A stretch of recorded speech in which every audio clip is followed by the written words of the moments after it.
Yeah. So, Zach, welcome to the show officially, man. Thank you for making the time for us. No worries, mate. Looking forward to it. Good stuff. So let's start where I think is most interesting with you. Tell me what early childhood was like, kind of primary school age, before you get to like 12, 13. So I was a very overweight kid. Used to have ridiculous amounts of junk food in a week. So it'd be kind of McDonald's 3 times a week, KFC 2-3 times a week, bags of Haribo every day, and just hated exercise. So complete opposite to what I am now, really. I always enjoyed sport and was quite a sporty kid.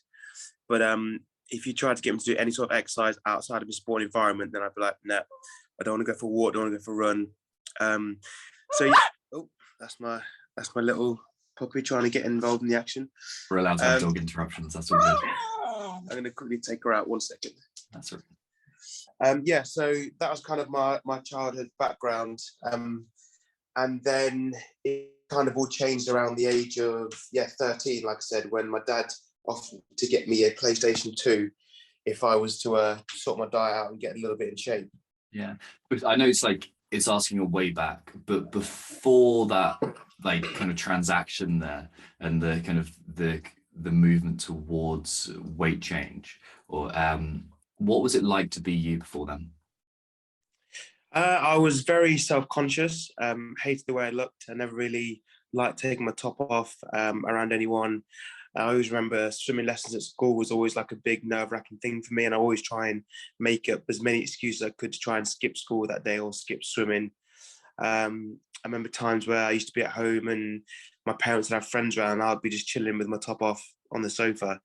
And then suddenly some people would come and I'd kind of get really panicky and try and run upstairs, try and get a top on. So, I was extremely self-conscious, never really happy about the way I looked, always dreamt about having a six-pack and being in good shape.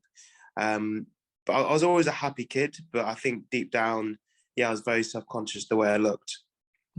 And you mentioned your dad coming to, and by the way, thanks for sharing that. Like, it's so important for people to hear this from other people, especially someone in your position. It's so important for people to hear that. So you also viewed yourself in this kind of self-conscious way, where you're very aware of like the way you look back then. You mentioned your dad and the kind of the transaction of like, okay, if we make a change here around your health, like I'll get you a PS2. Can you tell me a little bit more about your dad? He seemed to be like a massive force for good at all points of your life. Yeah, definitely. He was he tried several ways to try and get me to lose weight. I think it all stems from my mum always wanted a really big family. Always wanted like 7-8 kids. That was kind of her dream. She had my sister. There's a 7-year gap between me and my sister. And then she had 7 miscarriages in between my sister and myself. So she went for obviously a lot of stress. It's very tough to go through that many miscarriages. And then when I came along, it's kind of like a miracle that she could have another kid. So my mum kind of wrapped me in a lot of cotton wool, and kind of I couldn't do anything wrong. I couldn't look out of shape. Even if I was severely overweight, my mum couldn't see anything wrong with that because she was just so appreciative and sort of happy that she could have another kid. And I think that strong love can sometimes be an hindrance in your progression.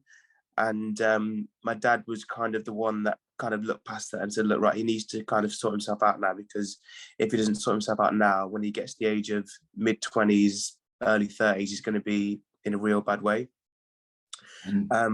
So I remember it was my dad who was always trying to encourage me to be a little bit more active, or maybe not have 4 McDonald's a week and things like that. And my mum would always be like, oh no, he's perfectly fine, like he's happy, like don't sort of encourage him to try and lose weight, he looks perfect how he is. So it was like a kind of a battle between them two. But then it kind of resonated when I really wanted the PlayStation 2. So he was like, right, let's sit down, let's set some goals with each other. Maybe 2 months from now, we'll do another measurement and get on the scales and see if we can kind of lose a little bit of weight in that time frame. And if you lose X amount of weight, I can't remember the exact amount, but if you lose a little bit of weight, then we'll go and we'll get that PlayStation 2 that you've wanted for so long. So yeah, for me, it was like, great, this is an opportunity that I can really kind of knuckle down. There's something that I want to achieve at the end of it, which is a little bit of weight loss, but most importantly for me, it was just getting that PlayStation 2. And I literally just stopped having McDonald's 4 or 5 times a week, or maybe only have it twice. Started to have less KFC in the week, just less general junk food within the week. I never really changed any sort of exercise routine. I never started training. I just kind of played sport at school. And then the only thing I did change was my nutrition. At the end of the 2 months, we kind of, I'll never forget, we had the measuring tape, we jumped on some scales, and it was just like a really proud moment. It's the first time probably in my life where I set a goal with my dad. We had worked hard for 2 months and then we achieved it. And I think that was a really good lesson that my dad was trying to teach me as well, is that if you set a goal, you can work towards it and then you get a reward at the end of it. So I remember going to get the PlayStation 2, went to Toys R Us, which is just like heaven when you're a kid. And then we got the PlayStation 2, and I never forget that. It was always like a real big life-changing moment. Yeah, I can absolutely see why. It's really cool that your dad tapped into that motivational strategy as well. It's just like, 100%. And like, we understand, of course, kids, like, we motivate them, but I'm sure members at BFG as well. It's very much your box BFG. It's I'm sure it's we use motivational strategies the whole time, so that's awesome that you use 100%. that. Yeah. What kind of challenges came up along the way for those within those 2 months? To be honest, it's a long time ago, so I don't really remember too much of the in-between. I just remember vaguely sitting down and setting the goals, and then I remember the end goal as well and the end result. I don't really remember too much in between, but I know around that time I was still wanting to lose weight and get in shape because someone else was giving me an external reward. And I remember about 2 years later, I think it was about 15, 16, so a couple of years later, my dad wanted to take us to an Anthony Robinson seminar. And Anthony Robinson is all about obviously motivational speaking and health and things like that. And at the time, I remember none of the family wanted to go. We didn't know what we were doing. We were just going to this random seminar on a weekend.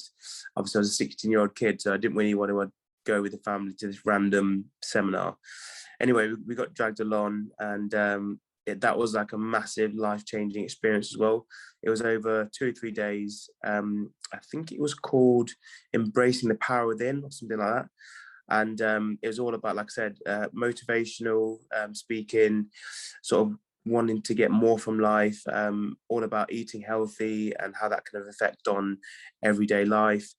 It was the first time after that weekend where I came away and I really wanted to get in shape just for myself, instead of having sort of my dad say, right, I'll get you this if you lose this, or I'll get you this if you stick to this nutrition plan.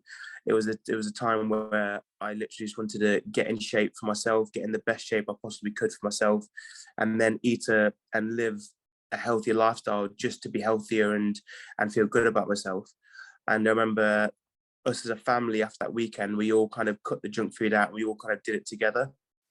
So that was another extremely impactful weekend where, I came away wanting to just live a better quality of life. How did things change in the immediate aftermath of that seminar? So I remember we went immediately a couple of days after, we got rid of all the junk food. So in the house, we'd always have loads of chocolate bars, crisps, sweets in the house. And obviously it's just temptation, isn't it? So as a family, we got rid of all that and we just cleaned up the diet basically from word go. I think that's the point where I started to goal set as well. So I got a goals board that I set and review every year. And I did that since that weekend, so that about the age of 16, I've done it every year since. So straight away we learned a few things and we kind of put them in place. There was so much to take away from that weekend. I think my dad just kind of pinpointed the main 3 or 4 key points that he wanted us to take away. We focused on them. So we didn't get lost in trying to make kind of 20, 30 changes instantly. And then after a week, we just give up because we're trying to implement too much. So I remember it was nutrition that we kind of really sorted out. Goal setting and mindset are the sort of 3 that my dad kind of pinpointed for us, and we kind of focused on them. So like I said, we cleaned the diet straight away. We all had a goals board that we were writing down things that we want to achieve, and just changing our mindset in everyday life and wanting to make healthier choices and go out for exercise and go to the gym and just kind of just generally getting healthier, better shape.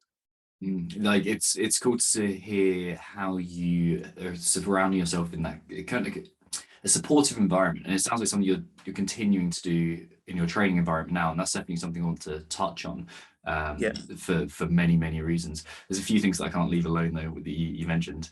You mentioned mindset. How did you work on changing your mindset? Because it's kind of a nebulous term for people. It means different things to different people. Like, how did that work for you? Yeah, for me, mindset, it was just kind of rebuilding different habits, which then in turn would change my mindset. So things like I always had a negative approach around exercise outside of sport. So I had a very negative mindset about training, really. And then after that, I kind of tried to flip that and try and enjoy the training. So instead of just kind of going to the gym, setting a really hard session, I just used to pick things that I used to enjoy. I got a friend to go to the gym with. And for the first kind of couple of months, we would just mess around in the gym and we weren't really probably achieving much. But the main thing for me is that I was still going in the gym, doing a little bit of exercise. And the main thing that I was enjoying it. And then over the couple of weeks, couple of months, my mindset started to change. I started to enjoy it more and more. Then we started to go to the gym with a purpose and actually go in with hard sessions. We enjoyed making up our own training regimes, which when we look back now, were just horrendous. We're just doing all sorts of just biceps and like chest and literally just work on those two muscle groups pretty much every other day. But the main thing is I was getting into it. We're learning along the way and we're enjoying it. So from having a negative mindset about training to then flipping it, and then within 6-7 months we're actually enjoying going to the gym and it's something that we look forward to doing. I think that mindset just comes through building good habits every day and just turning up to the gym, not putting pressure on yourself, not setting ridiculous challenges that you're not completing, which is going to give you a negative mindset. We were just going in, having fun, messing around. And then over the weeks and months, my mindset changed and we really enjoyed it. So I think it was just putting things in place and just doing it on a daily routine that eventually changed your mindset, because I think you can't just change overnight. It's not going to happen. And I think if people expect it to change overnight, that's where they can see a drop off, or they quit halfway through, or they only last a couple of weeks, is because they're expecting really quick overnight changes. Whereas we kind of put things in place and just drilled them in day after day. And then eventually your mindset will change after you repeat the process so often. Yeah, nailed it there. And from a kind of a mindset coach's perspective, like, yeah, nailed it. Like the fact that it takes time. And what I can also see and hear throughout your story is how your identity shifted as you went through. How did how you view yourself change from that kind of initial change in health and lifestyle to the point where you're at now in your story? So I remember, like, from the age of like 12, 13, 14, and before that, I was always known as like the overweight kid, who was good at sport still, but he was very lazy on the rugby pitch. Didn't really like running. And just generally had a lot of junk food, and that's what I was kind of known for it with it, whatever year I was in at school. And then I remember from the age of kind of 16 to 18, that really changed. Obviously after the seminar, when I was getting more and more into fitness, from the age of, like I said, probably late 15s to 18, I was known as the sporty kid, the one who looked after himself, the one who ate healthy, made healthy choices, was the sportiest kid in the school, who was kind of first team rugby player and so on. So that was like a big, nice change for me, because I could see a massive difference between how people were seeing me and how I felt about myself. And like I said, by the age of 17, 18, last sort of couple of years in school, I was known as the one who you'd come to if you wanted to ask a fitness question, or if you wanted your mate to make a gym routine, they'd come to me, or if they had any nutrition questions, they'd come to me. So that was a nice sort of change that I realised in myself over a span of probably 5 years. How did that change how you view yourself as well? Because like we spoke about like other people's perception of you. How does that feel to be you at that point? I was just generally a lot happier. I think as a kid, it's quite hard to, when you're 12, 13, it's quite hard to assess that you're unhappy with the way you look, even though you probably are unhappy with it. It's hard to kind of, you don't have that maturity to sit down and say, right, I'm unhappy because of this. You just kind of, you go along with it, and you skip swimming lessons because you're ashamed of how you look. It doesn't really resonate why you're doing it, if that makes sense. So to then being known as the sporty kid and having a good body and starting to get a six-pack, it made me feel really good, and I was proud about my body, and that made me want to do it even more. So it was like a nice routine. I was getting a lot of appraisal from other people, which is making me feel good, making me feel confident, which is then making me want to learn even more about nutrition and want to get to the gym even more and try and push myself to as the best sort of person I could be. So I remember in those later years, like I said, I was playing a lot of sport. I was playing Leicestershire rugby, squash, table tennis, trying my hand in lots of different sports. And like I said, when I was younger, I was always a very sporty kid. I was just quite lazy. So when I was combining my natural sport ability with then being very fit and one of the fittest in my school, that was really when I kind of shone throughout my sporting career. And starting getting really into rugby, like I said, playing Leicestershire, played for Leicester Tigers Academy. And around the age of 16, 17, 18, that's what I thought I was going to be. My aim was to be a professional rugby player. I was on the right path. I was in all the right teams. And then I started to get a lot of ankle issues. So my feet were collapsing. So I was getting flat-footed, but I didn't really pick it up and no one really picked it up. So I'd play maybe 20 games and sprain my ankle 15 times. I'd always have knee pains, always have hip issues. And it was all because my arches and my feet were collapsing. So around the age of 18, trying to push through the niggles and pains and constantly having issues, I kind of just decided to retire at the age of 18, just to stop playing rugby altogether. And we saw a couple of physios and they didn't really pick it up. So if I was having a knee issue, they were very much focused on the knee. And then one physio picked out that you're getting these issues because you're flat-footed, you're not wearing insoles, your arches are collapsing, which is then giving you issues all the way up your body. And by that time, it was about 6 months after I stopped playing rugby that we actually identified that was the issue.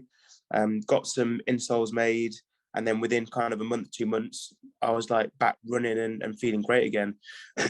But by that time, I already had 7-8 months out of playing like competitive rugby.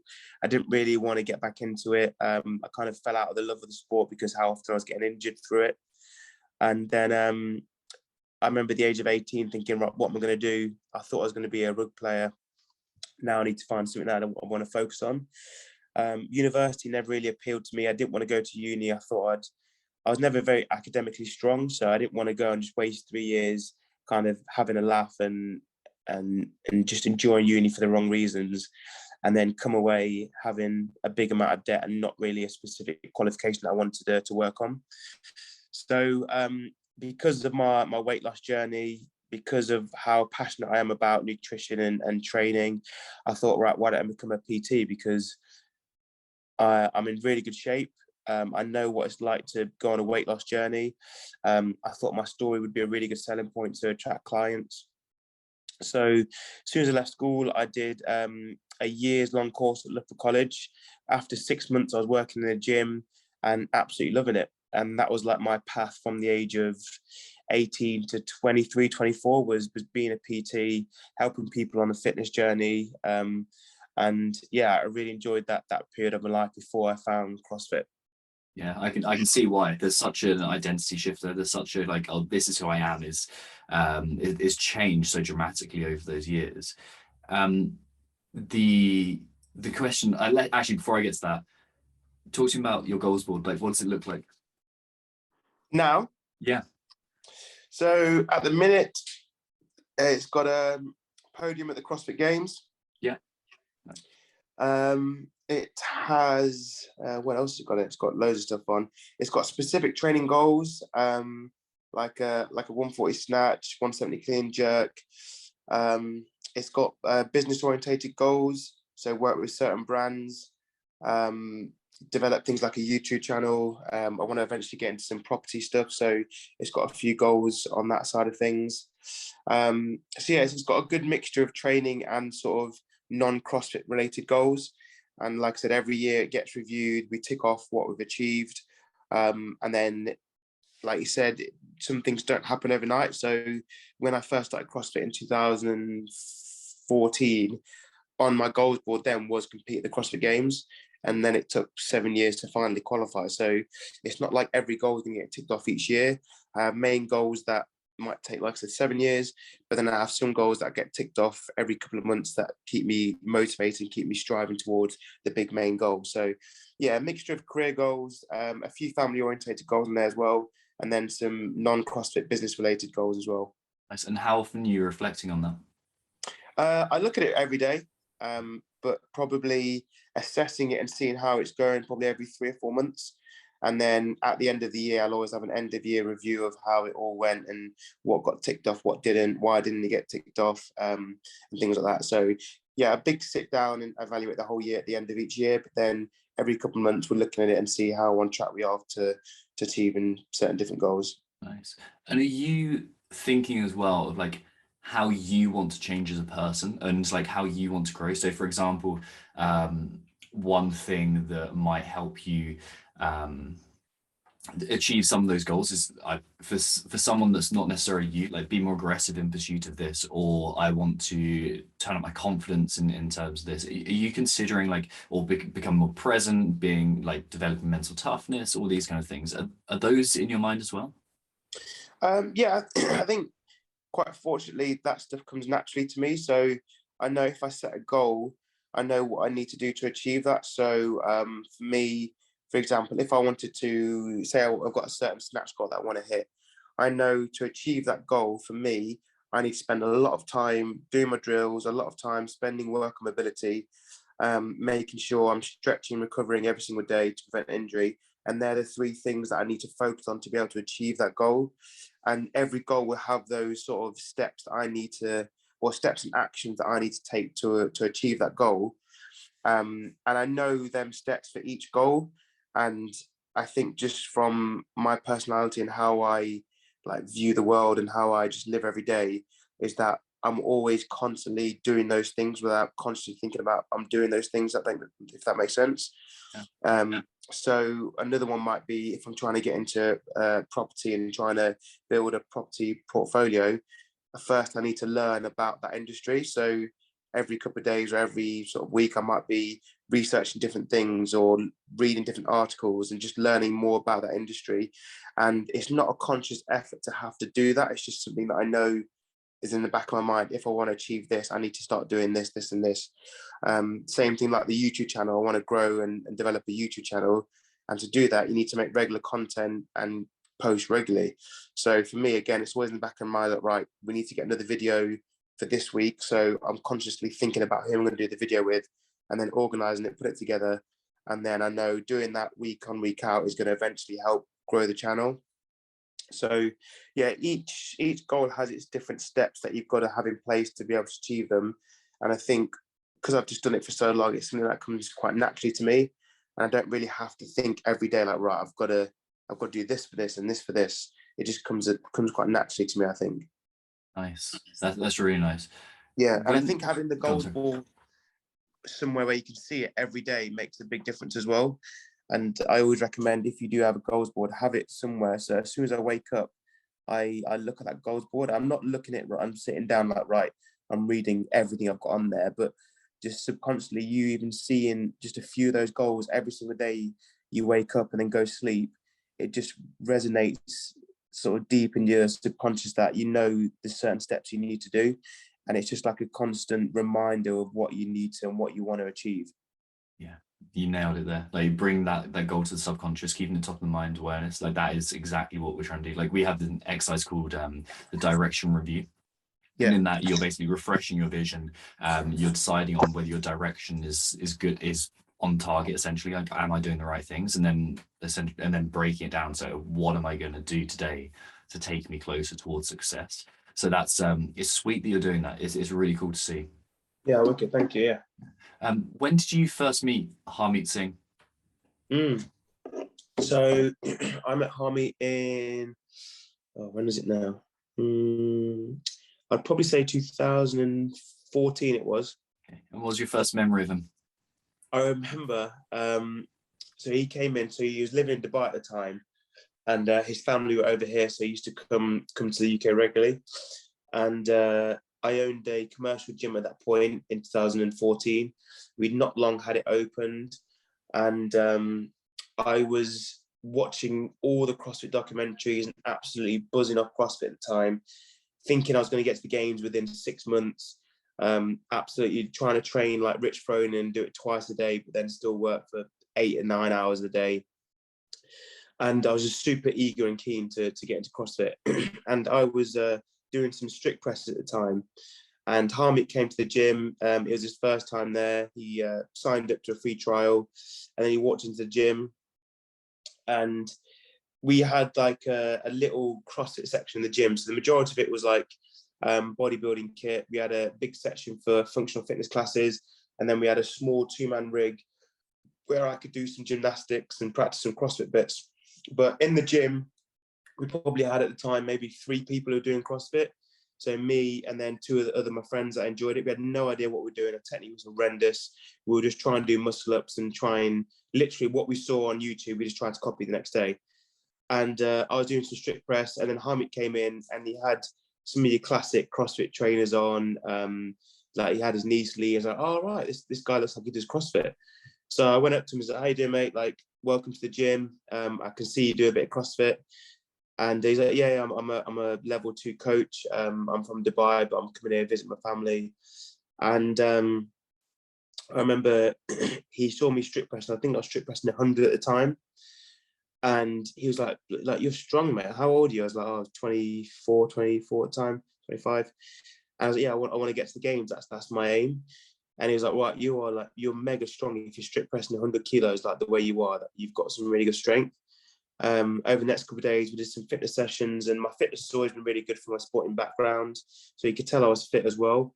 I just had absolutely zero gymnastic capability. So I couldn't do toes to bar, couldn't do chest to bars, couldn't do ring muscle ups, couldn't do double unders, like couldn't handstand walk, no gymnastic element I could do. And he's like, right, why don't I help you learn all the basics? I'll help you learn how to lift weight lift. I help you learn how to do gymnastics. And for the next sort of 2 years, he basically coached me and taught me all the movements that I need to learn. And straight away, when I first met him, I was like, right, my goal is to get to the games. And he was like, right, let's do it together. And sort of, like I said, 7 years later, we finally qualified for the games. So he's been there all the way. He's taught me all the basics. After the first sort of 3 years of him teaching me everything, I kind of really enjoyed and got into programming myself. So I programmed myself once I learned all the movements, and I have done since. But yeah, he was there at the start, and we still train together every day now. And it's a nice journey to have been with someone at the very start and seen me struggle to where I am now. Because we have a lot of people come into the gym who are always like, oh, I can't imagine Zack never not being able to handstand walk, or can't imagine him ever having to struggle with ring muscle ups. But then Hamid's been with me when we tried to do 30 ring muscle ups per time, and it took us 31 minutes. And like now my PB is like 2 minutes 20. So he's been with me since all the struggles and learning everything and having to be resilient and persistent. And I think that's a really good thing to see, because I think when people just see the end result, they think you've had it easy and you don't have to put as much work in. And I don't have anyone in the gym who thinks that, but just from that's people's general perspective when they see a professional sportsman, I think, is that unless they've seen you struggle for years and years trying to learn these movements, it's very easy to just think, oh, he's naturally good at that exercise, or he's naturally good at this, and that's why he's able to be so good at it. But yeah, Hamid's been there from day one, where he can see the struggles of me spending a year trying to get ring muscle ups and things like that. So yeah, we've been on the journey together from day one, really. Yeah, that's exactly why I wanted to get you on the show, because people do often think, they look at like athletes of your caliber and think, oh, they've just not necessarily had it easy, but they're kind of determined to be there, or they're kind of genetically got it. They weren't really struggling, natural athletes, all this kind of stuff. And you've shown, and what you continue to show is like, okay, challenge, find a way to overcome it. Challenge, find a way to overcome it. Whether it's flat feet, whether it's being overweight, whether it's some stuff that we're going to talk about as we go through. Like there's challenge throughout it, and it's really cool to see. Why does podium at the CrossFit Games, or getting to the CrossFit Games, mean so much to you? I think because once I set a goal, I need to achieve it. So for several things, obviously it's the pinnacle of our sport. So qualifying for the games is the highest you can get in our sport. So, and not many people get to achieve that. So it's a privilege, and to reach the top of your sport is always something that any sportsman wants to aim for. Secondly, like I said, because I set that goal all the way back in 2014, so to finally achieve it last year it was kind of a reward over the last sort of 6-7 years of all the sacrifices I've made, all the people that said when I started out into CrossFit that you're too heavy, you're too big for the sport, you're never going to be able to get the gymnastic capability you're going to need. So it's kind of prove all those people wrong, and it's an acknowledgement to myself that I backed myself for that long and stayed persistent with it and didn't quit, and I eventually achieved that dream. So yeah, it means a lot for several different reasons, but I think the main one is just how I'm made up, and when I set my mind to something, I need to achieve it, and I won't stop until I achieve it. So it's great to have put that much work in over the years to then finally achieve it is an amazing feeling. So yeah, to be the top of the sport, but mainly for myself, and to know that I had the ability to do it, and all those sacrifices I made previous years were for a good reason, and then also for the people that supported me throughout my career. So a lot of people back you, and they make sacrifices, and Hamid used to teach a lot of the extra classes than I did, because we wanted me to get to the games, and so he sacrificed his time for me to be able to train and get to the athlete I am. So it's also for the people that support you and the sacrifices they make as well that makes you want to achieve that goal even more. It seems to be an incredible environment that you've not only it's not that you find yourself in it, but you've cultivated it. I genuinely think, like, everyone that I spoke to before interviewing you, like, said the same thing, that you attract good people around you. I think it's probably being an honest, open guy yourself. But what's so special about the environment that you train in? It's mega. So we've got, I think ever since I started in the sport, I've always like dreamt about messaging like my idols and going to train with them, and it's always been like that would be insane to do, because you're just training with the people you've watched in the sport for years, and at that time they're all basically Americans, so I never really had the chance to do that. So when anyone sort of messaged me now, do you want to come train, I'm like, yeah, cool, just come down tomorrow if you're free. And some people are really shocked that you say yeah to invite them to come down to train, or they're expecting to pay a decent amount. I'm like, no, just come down for free, we'll just have a session, that's it. Like, it doesn't change anything to my day, you come in and doing what I'm going to be doing anyway. So we've created this environment where it doesn't matter what ability you are, doesn't matter how in shape you are, how long you've been doing CrossFit for, anyone can jump in my sessions and we'll just have a laugh and we'll all have a good training session. So for me, I train at 10:30 every morning, and we actually put that on as a class for our gym. So it's not a coach class, but if anyone wants to come train with me and a couple of the trainers, then come down at 10:30. The workout will be on the board, and then we'll just get it together. So if it's got ring muscle ups in and you can't do muscle ups, just do pull ups or chest to bars or ring rows. It's all scalable, and I think that's quite a unique thing to have in a gym. I think some athletes can get a bit too carried away with sort of just training within their own elite bubble. And I like to keep it open, and it doesn't matter who you are, you can come train and have a good session. So I think having that session on at the gym as an actual timetable class makes a big difference and shows how open we are to have anyone come train with us. And then the same thing again at 5 o'clock. I always train with my training partner, Dan. And then there's probably a handful of 6 to 8 other lads and girls who rotate in. Some come twice a week, some come 3 times a week, some come 1 week, don't come the other week. But it's open to basically anyone who wants to come and jump in. So I think over the years that's just created a very open and honest sort of training environment, and no one feels like you're not good enough to train with some of the best in the world. And it's great for the members as well, because they're training with like a CrossFit Games athlete and they're actually buzzing off it. And then we're buzzing because we've got more people in the gym, so the atmosphere is better. So it works both ways, really. It's really nice. I really like that as a kind of a community building, but also as a way of tapping into the motivators that drive you. Obviously, community and doing the right thing for other people and helping other people, serving other people is a huge thing for you. So to actually make that happen is fantastic. You're in Leicester, right? Leicester, yeah. Yeah, sweet. I'll see me at 10:30 on someday in the future. Yeah. So you meant, sorry, go on. Where are you based? Just outside Cambridge. Oh no, not far at all. So, yeah, not far at all. Drove through there the other day. So I have to pop through. I definitely will. Definitely will. You mentioned that you use the phrase like, I used to dream of messaging the best guys and train with them. Yeah. Is that just a turn of phrase, or do you practice visualization? Do you do that kind of as a practice, or does it just happen? Like, talk to me about that. Yeah. So what? Just in everyday like goals? Yeah. Do you think about your success as a whole? Would you like imagine how that's going to look? Do you imagine like moments of success? Do you like achieving specific goals? Yeah. So I always visualize competing at the games and visualize what it'd be like to walk on the podium and to having to work for 5 days and visualizing the events that would be. So yeah, there's I don't think there's a day that goes by where I don't think about competing at the games. It's always in the back of my mind. I always think about it. If I'm having a tough training session, I think about why I'm doing this and what the end result is. I think about it before I wake up, when I go to sleep, and it's something that comes really naturally to me. I don't really have to thinking about competing at the games. That makes sense. It's just pops into my head like consistently 5, 6, 7 times a day. And yeah, I think that's really important to visualize what you want to achieve. And I'm a really big believer of what you think is what you manifest.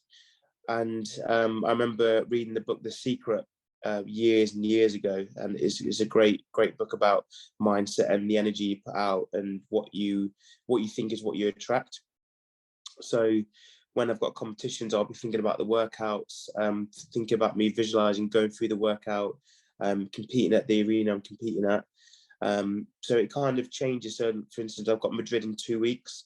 So at the minute, I'll be thinking about what it's like to compete in Madrid, what it'd be like to winning and walking onto the podium, what it'd be like going through event 1, what's my strategy. So I'm constantly thinking about the events ahead.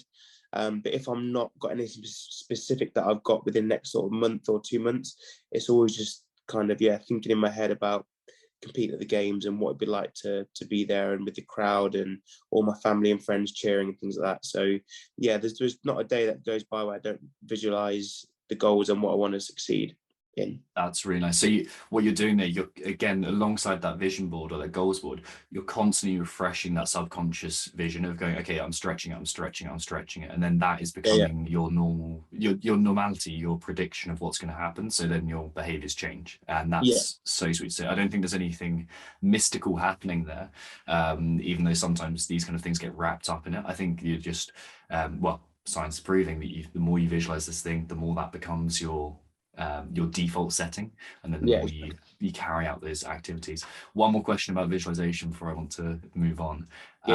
What does that, are you noticing the feeling, or are you noticing, is it a very visual thing? Like when you're actually visualizing, like what sensations are going on for you? Is it the sound? Is it the tactile feeling? It's more of the sense of how I'll feel once achieving it. So the sense of feeling extremely happy, what it'd feel like to step on the podium and have everyone cheering for you, and that sense of success is what I'm feeling the most. Is how good it will feel to achieve that goal, and then in turn, that gives me a lot of motivation because I want to feel that in real life. So yeah, it's more of the emotions that I'm going to feel from succeeding in that goal. And in that point, are you standing above yourself, watching yourself, or are you kind of I'm where you are now? Yeah, in your eyes. From my own eyes, how I'd see it. Nice, that's really cool. That will provide a lot of value to people, like a lot of value, because most people think it's kind of like this, I don't know, something that doesn't really work. Something Yeah, exactly. But like you've proven it works, and like your identity change as you've gone through these years, I think is testament to that fact. So you mentioned getting to the games and to qualifying. 20.2. I don't know whether you remember that workout, but I've heard a story that you'd attempted it quite a few times. It was the 20-minute AMRAP, I think, of thrusters, double unders. How many times did you attempt that? Do you remember? I think that was Friday, Saturday. Yes, I did it Friday, Saturday, and then did it twice on Monday. Yeah, and that's been described to me as one of the turning points, or one of the moments that really proved your grit and determination and the strength of your mindset. Why do you think someone would describe it like that? Yeah, so that was I can't remember the exact rep scheme. It was something like 4 dumbbell thrusters, 8 toes bar, I think, and 24 double unders, 20-minute AMRAP. So they're good movements for me, but in that short rep scheme, it's really tough to go against smaller people and their range of motion. So just if I'm competing against someone who's 5'8", them doing 4 thrusters, 8 toes to bar, 24 double, they're going to finish it a lot quicker than I am, purely because of range of motion. It's something that you don't like to use an excuse, but that was a prime example of it. It was literally it was a range of motion workout. When you've got everyone who's mega fit, no one's breaking up dumbbell thrusters or toes to bar. It's too small a rep scheme. It's coming down to rep speed and range of motion. So we did that first workout. I worked hard for 20 minutes and got a terrible score. Was really annoyed because these are good movements for me. I couldn't understand at the time why I was so bad at those movements. And we evaluated the first workout as a team. And we said, look, I've just got to move faster. Like, I didn't stop for 20 minutes, but I'm just not moving quick enough. So then we did it again on the Saturday. So I went out super hard, and then I had to stop after, I think it was about 10 minutes, just because I was working way too fast, moving too quick. I just couldn't keep up the pace. So then we evaluated again. Is that right? We've got to try and pace it a little bit better, but still got to be moving quick. So I did it again Monday morning. Pacing was off. Again, another bad score.